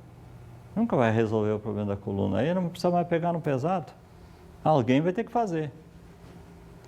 Não, eu não posso me incomodar, tá? Sou nervoso. Né? Então, ninguém mexe com o dito cujo. Não, deixa seu pai aí, não vai falar, não vai incomodar, não vai contar um negócio desse que você fez aí. Né? Ele fica nervoso. Aí o nervoso faz tudo o que quer e pode. Né? Pisa em cima dos outros, né? Agride, né? Ameaça todo mundo, abusa, mas ninguém pode mexer com ele, porque senão ainda vai ter um infarto, esse infeliz, né? E depois quem é que vai pagar as contas, né?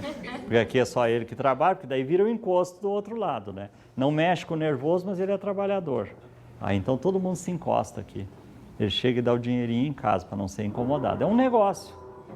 Vantagens mútuas, né? De um lado um bando de encostado e do outro lado um sujeito também que é o nervoso, que usa daquilo para fazer tudo o que ele quer. Ninguém cobra nada dele. Né, Leonardo? Nós não somos assim, né? Não, eu Não. não. Mas tem gente por aí que é. É a grama do outro lado da cerca. É. Godinho, na parte prática do atendimento da apometria, você citou que existem grupos que colocam a pessoa, inclusive, em outra sala, coisa desse tipo. Outros colocam ele, vamos dizer, distante dos médios. Qual é a sua recomendação? A minha recomendação é... Dar o máximo de informações para deixar o paciente, vamos chamar assim, ouvir tudo, triar uma parte. Qual é a sua... A minha recomendação é que coloque ele o mais perto possível daquela dupla que tem a coisa, que vê a coisa com mais clareza, que tiver melhores informações e que puder orientar melhor. Porque aí você... deixa ele tomar ciência. Eu normalmente deixo a pessoa assistir a doutrinação. Lá em Lages, por exemplo, eu uso assim. Ela vai assistir a doutrinação das personalidades dela ou dos obsessores. É comum a pessoa ver uma personalidade dela falando um monte de coisa que ela normalmente não fala, né? E a pessoa pensa, você é meu perseguidor? É. Ele mora aí dentro de você, esse perseguidor, tá? É o teu particular de estimação. Né? Porque esse aí é você. A pessoa fica chocada. Né? E eu não sou assim, é sim, examine bem. Não precisa decidir agora. Pense, reflita. Preste atenção no comportamento dele, pois examine. Todos nós somos assim. Você já desqualifica logo, todos nós somos assim. Porque senão o sujeito pode sair de lá muito chateado, né? Achar que é só ele. Não é? Mas um dos motivos de eu estar aqui hoje foi que quando eu fui fazer o trabalho, eu não conhecia nada, assim, que era, né? Eu conhecia um pouquinho do espiritismo. E aí eu comecei a escutar, né? Todas as duplas falando um monte de coisa. Eu fiquei ali, falei, nossa, o que está acontecendo aqui, né? E aí, quando terminou, foi que daí elas me orientaram que tinha esse curso, porque eu queria saber o que eu estava ouvindo ali, porque eu fiquei chocada. Falei assim, então não foi importante você ouvir? Foi muito importante. Então, assim, uma experiência que eu fiquei assim, algumas pessoas comentam, falam, nossa, não entendi nada e também não vão saber. Mas eu falei, não, eu quero saber o que é isso. Quero ir, aí eu fui atrás até descobrir que tinha o teu curso aqui. E eu oriento muito para as pessoas tratarem isso. Muito obrigado pelo comercialzinho lá.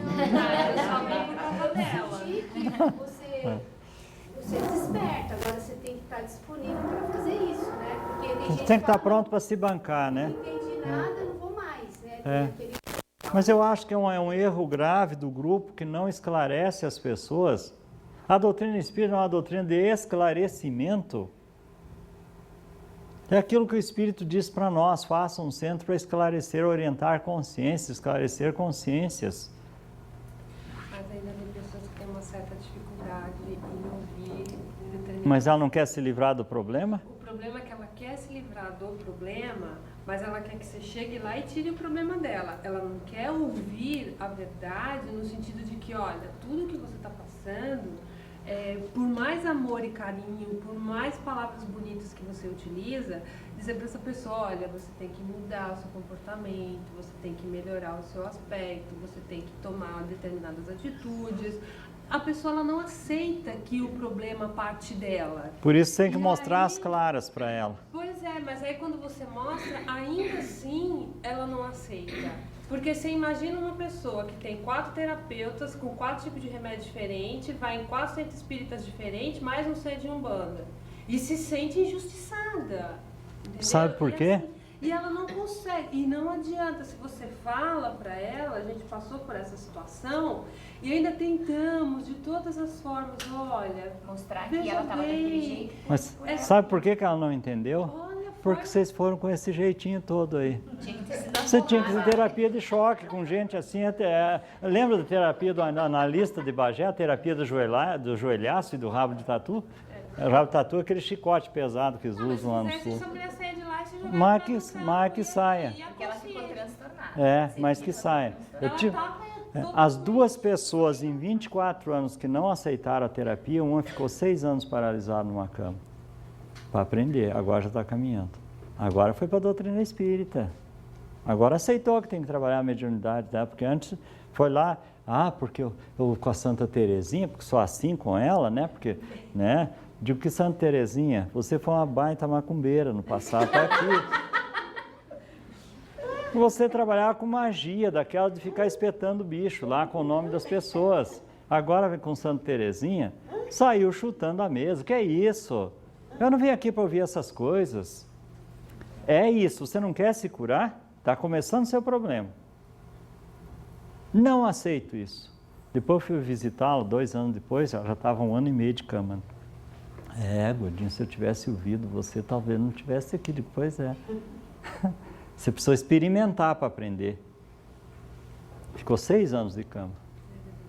O importante é que saiu. Nossa, mas como mudou. Isso é como diz o Calunga, né?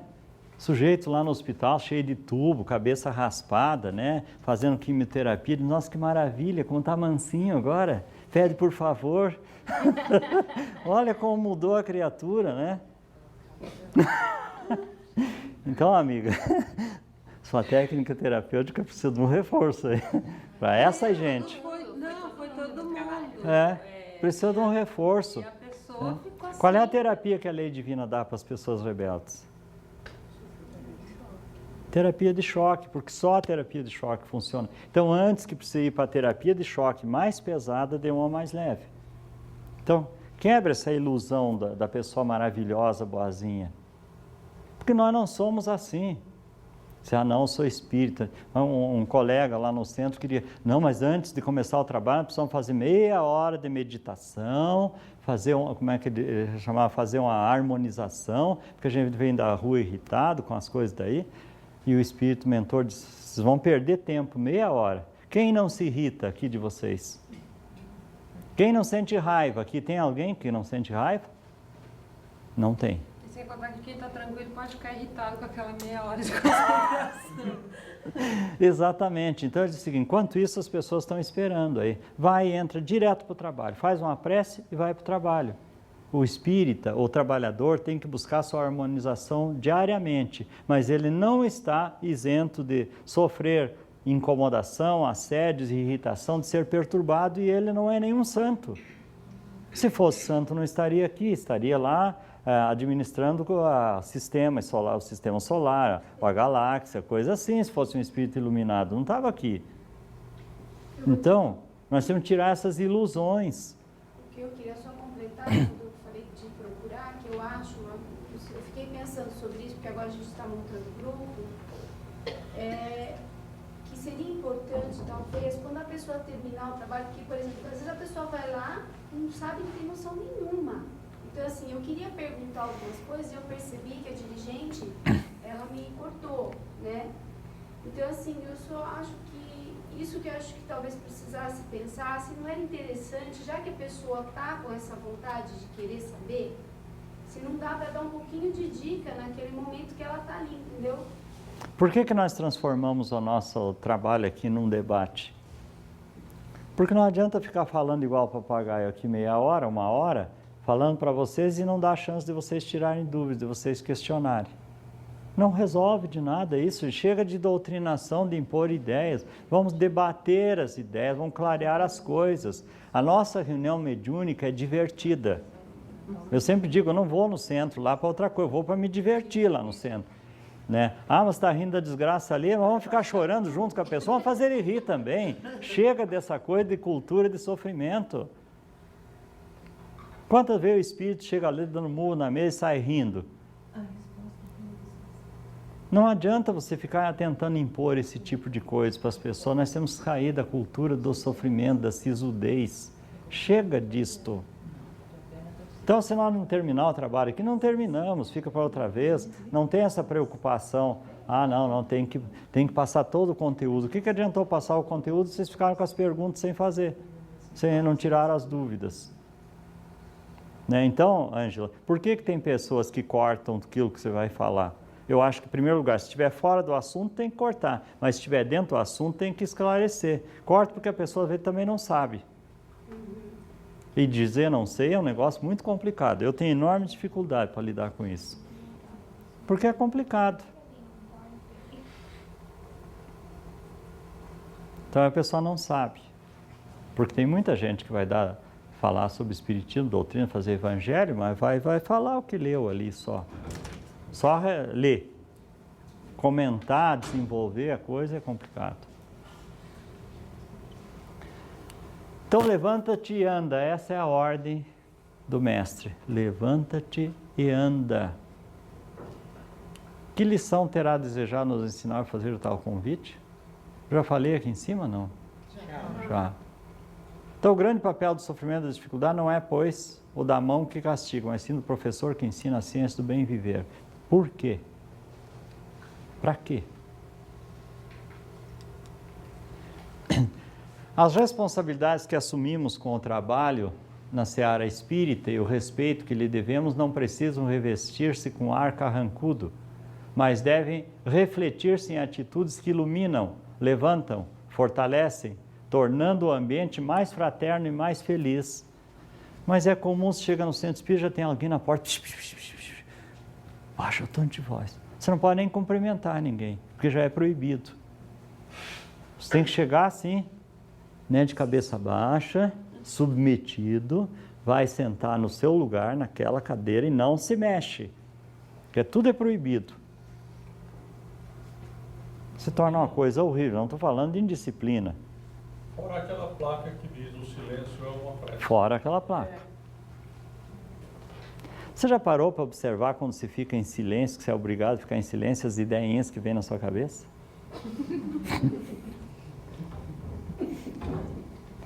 Aí tem aquela história não, esse aqui dá sustentação na mesa mediúnica. Sustentação a quem? Ao quê? Os doadores de energia. Eu sempre brinco, né, que está doando energia pelo canto da boca, porque cansa lá e dorme, né? Fica babando lá, né? Então, eu não deixo na minha mesa de trabalho doador de energia. Tem que fazer alguma coisa, se vira. Fica concentrado, eu já desconfio com gente de olhos fechados. O que ele está pensando? Né? Então, já é melhor ficar olhando ali, curioso, olhando o que está acontecendo, porque pelo menos aprende alguma coisa. Tem um doutrinando, então fica olhando, aprende. Porque aí a pessoa passa a vida inteira como doador de energia, não toma a iniciativa de ser um doutrinador, de ser um esclarecedor, de ser nada. É um eterno doador de energia. Claro, tem coisa mais cômoda do que ficar ali para assistir as curiosidades do que acontece. Então tem que sair dessa situação e ir para a ação positiva. Haja. Porque quando se concentra, vem um mundo de ideias negativas na sua cabeça, de coisa, de filme pornográfico, de tudo que é porcaria vem na sua cabeça. Ou não é verdade? Eu sei que vocês não vão confessar, mas é verdade sim. Tá? Então, é assim. Agora, se você estiver atento, focado numa coisa, é diferente. Eu prefiro que o doador de energia fique lendo o Evangelho, lá um livro, lá na mesa, é muito melhor do que ele ficar concentrado. Porque eu não confio no que está passando na cabeça dele. E também não confio que ele vai falar a verdade do que está passando. Né? A irmã Teresa nos ensinou, quando fôssemos concentrar ou fazer uma prece que fosse necessário e que venham essas ideias na cabeça, não é para fugir das ideias, é para prestar atenção nas ideias e trabalhar em cima delas. Trabalhe com cromoterapia, direcione a prece para aquilo, aí você vai ter dificuldade, às vezes, de continuar com a prece, né? Mas faz um direcionamento, uma vibração positiva. Ela diz, abençoa esses quadros que vêm, porque a única forma de transformar é abençoando. É fazendo vibração positiva. Se você excluir, expulsar, você não resolveu o problema, você potencializou o problema. Então abençoa, encara, aceita. O que acontece com o ser humano que não é normal no ser humano, no nosso grau evolutivo? Todas as porcarias que o ser humano faz, as baixezas que ele desce, são normais no nosso estágio evolutivo. Não pode ser condenado, tem que ser corrigido. Então devemos mudar nosso sistema de crenças, responsável pelos limites e problemas que temos hoje em nossas vidas. Devemos memorizar alguns pontos que são importantes para o começo de nossa renovação cotidiana, procurando desenvolver continuamente estados de espíritos afetivos, né? Porque nós temos uma enorme dificuldade de gostar das pessoas sem qualificar as pessoas. Então, eu não gosto de fulano por causa disso, não gosto de fulano por causa daquilo, eu gosto de fulano por causa disso. Você não gosta porque gosta, você gosta por causa disto. Porque se ela não fosse bonita, não fosse isso, não fosse aquilo, você não ia gostar. Você tem que gostar porque você gosta. De pessoas. Dependendo do que ela seja. Vocês não viram na novela? A Norminha e o... Né? Você não vale nada, mas eu gosto de você. É isso aí, gente. Ele ficou com ela. Nem sei. É sim, sim. Novela é cultura da mais alta qualidade. Não vale nada, mas ele gosta daquela criatura. Pronto, acabou. Estados de espírito afetivos, alteritários.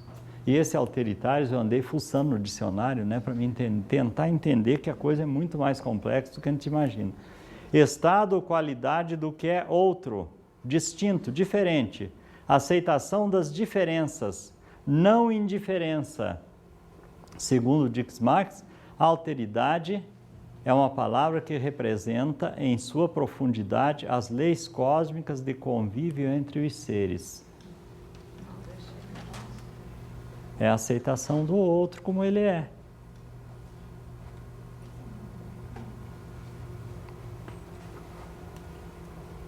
De humildade e de contentamento.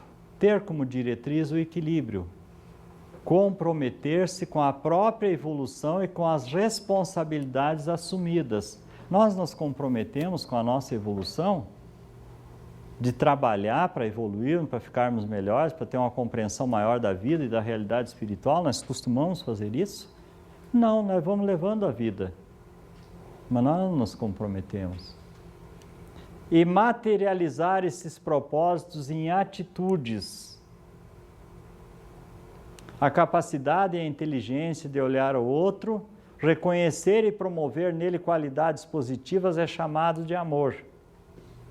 Isso é do budismo, gente, esse conceito. Ter inteligência e capacidade para olhar o outro, reconhecer e promover nele qualidades positivas é chamado de amor.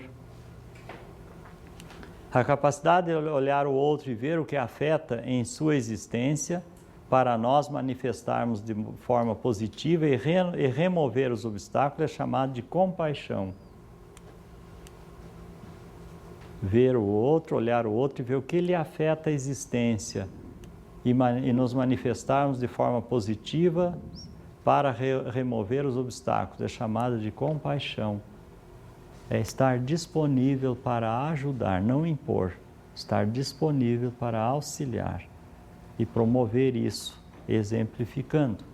É chamado de compaixão, que é o que Jesus ensinou.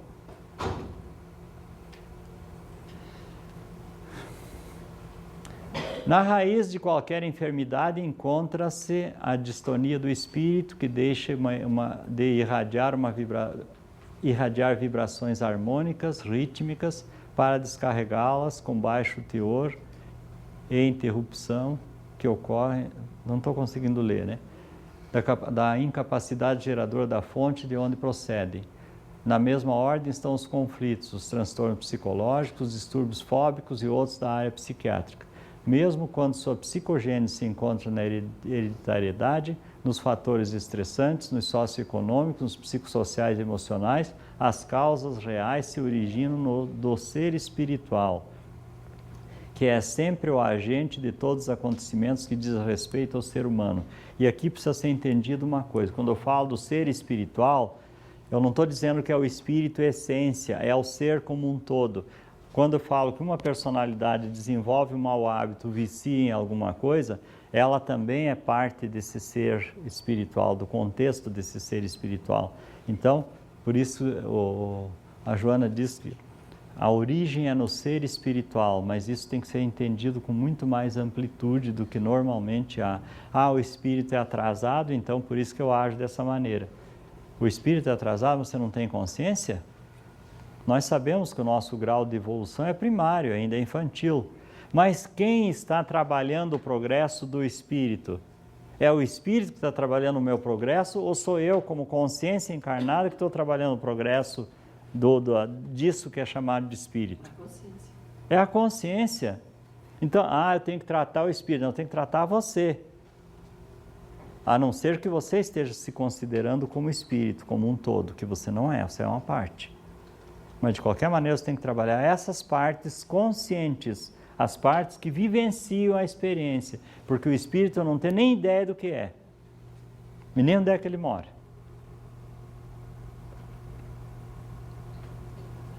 Se eu tenho que fazer brilhar a minha luz, eu tenho que fazer brilhar a minha luz. Eu não tenho como acender a luz dentro, no espírito. Eu tenho que acender da consciência para o espírito. Para a intimidade, da superfície para a intimidade. Então o trabalho tem que ser feito aqui.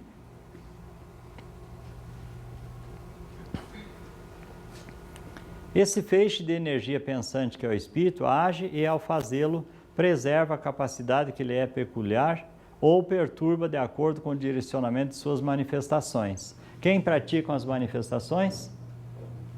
O espírito dá o impulso, as manifestações são a consciência que pratica. Né?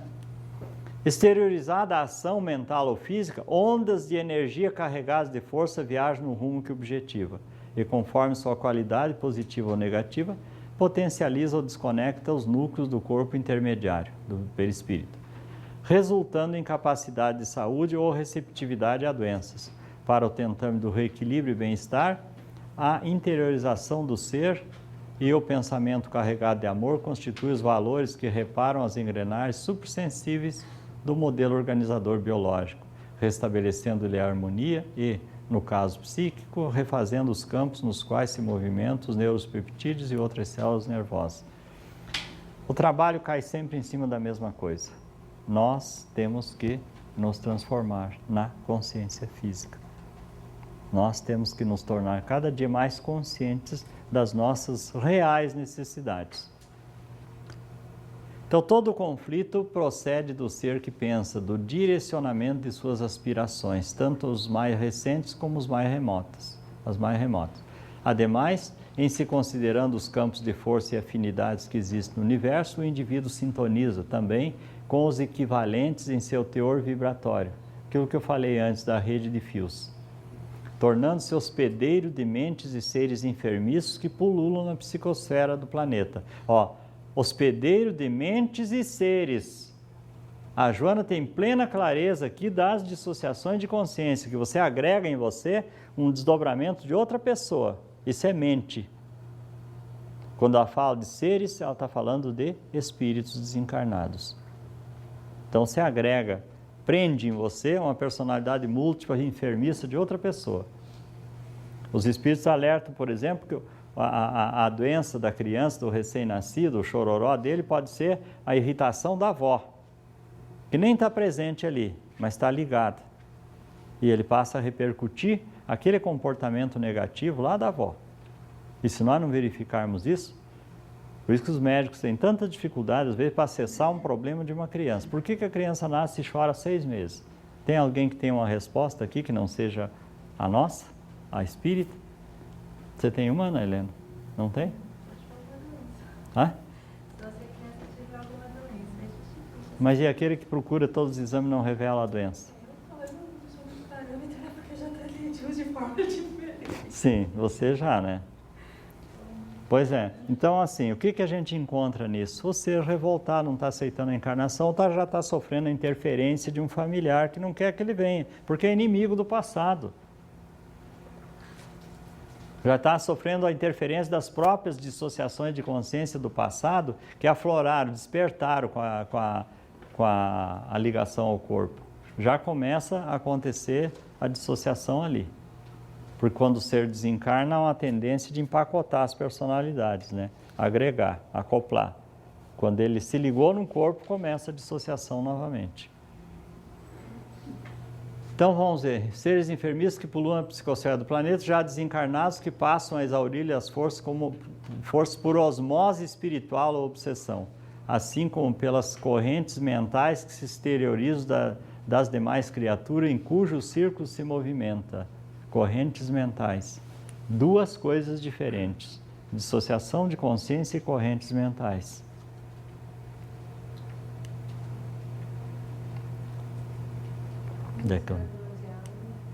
Nunca será demasiado propor-se elevação moral e renovação espiritual ao ser humano, autor do próprio destino, considerando-se que, de acordo com aquilo que aspire e faça, proporcionará a si mesmo, hoje ou mais tarde, o resultado de sua escolha. Introspecção, alegria, reflexão, cultivo de ideias superiores, oração, constituem terapias avançadas com seus efeitos vibracionais positivos, em favor de quem mantenha produzindo saúde pela recomposição do equilíbrio psicofísico. Estou lendo rapidamente porque nós estamos atrasados, né? Tem a segunda parte. Só uma relembrada pela mensagem do Dr. Bezerra, que eu até coloquei isso na lista. Então, quem assina a lista recebeu essa mensagem na íntegra. Eu recortei algumas partes que eu considerei importante. Então, o que está sendo pedido? Cristãos decididos. Olha a introdução, a abertura. Estamos sendo convocados pelos Espíritos nobres para ser os lábios pelas quais as palavras de Jesus chegam aos corações empedernidos. Cada frase aqui é um convite vigoroso. Estamos sendo convocados para ser os braços do Mestre, que afaguem, que se alonguem na direção dos mais aflitos, dos combalidos, dos enfraquecidos na luta.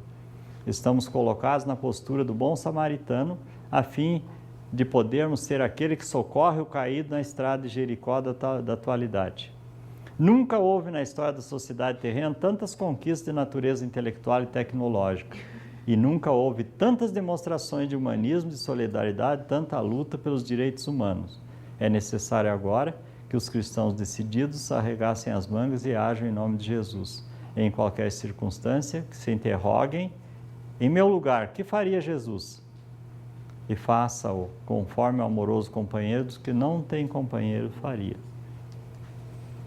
Filhos da alma, estamos saturados de tecnologia de ponta, graças à qual as imagens viajam no mundo quase com a velocidade do pensamento, e a dor galopa desesperada o dorso da humanidade em desalinho.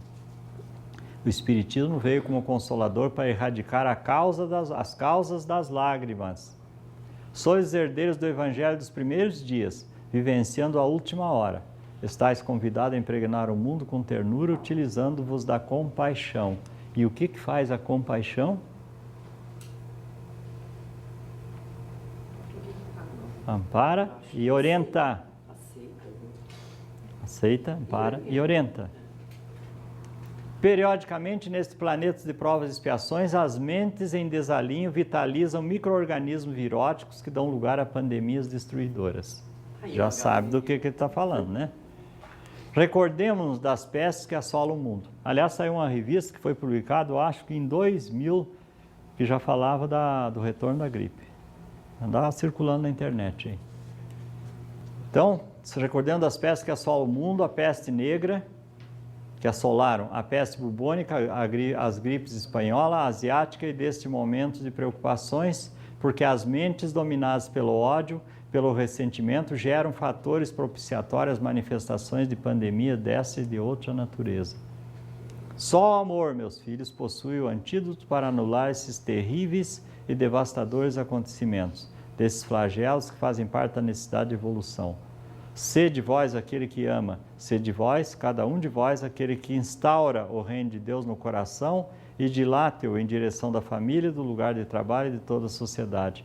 Não postergueis o dever de servir para amanhã, para mais tarde, o servidor humilde e paternal de sempre. Bezerra.